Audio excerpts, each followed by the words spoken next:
वाह भाई वाह। जदों ते जम्मे यो कुत्ते चीका वेखी जाती है, पता नहीं बांदर वांड कदों थोड़ी शुरू रवेगी। खच खच ही हो जाती है।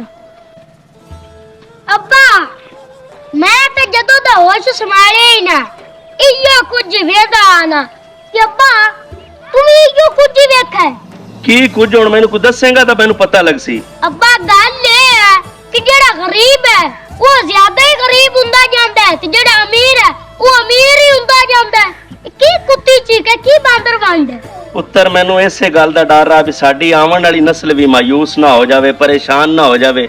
साडी आवन वाली नस्ल टेंशन जिना जांदी रहे, पर तू टेंशन ले ली। पुत्तर मैं होश संभालिया है ना ते मैं 40 सालां नू अपड़िया खड़ा। मेरे हुण वाल सिर दे दाढ़ी दे बग्गे हो गए ने, बरबिट्टे भी बग्गे हो गए ने। मैं होश संभालिया ते पुत्तर ही आ कुछ वेखण लग्या।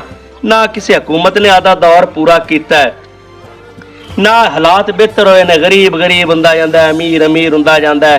ये अब्बा की वजह है क्यों है पुत्तर जेड़े ब्यूरोक्रेट अफसर ने ना वो भी तो जिम्मेदारी नहीं लेंदे भी सानू आदे आप नू बेहतर करना चाहिए।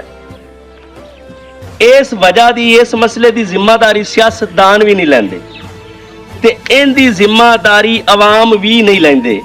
हर बंदा आदि जगह ते सच्चा बनया बैठा है ते रोला उत्थे दा उत्थे ही है।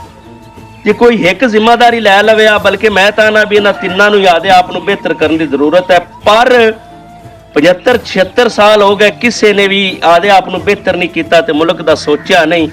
बस हर कोई ना आदि पेट परस्ती करदा है ते निकल जांदा। सियासतदान जिहड़े ने वो बस आदा कमांदे ने ते इस मुल्क चों बाहर निकल जांदे ने। कोई वेखे सियासतदान इस मुल्क च रिहा होवे जिन्ना चिकन वजीर आजम रहे मुल्क च रहिंदे ने, उस तो बाद जनाब बाहर जाते बह रहिंदे ने।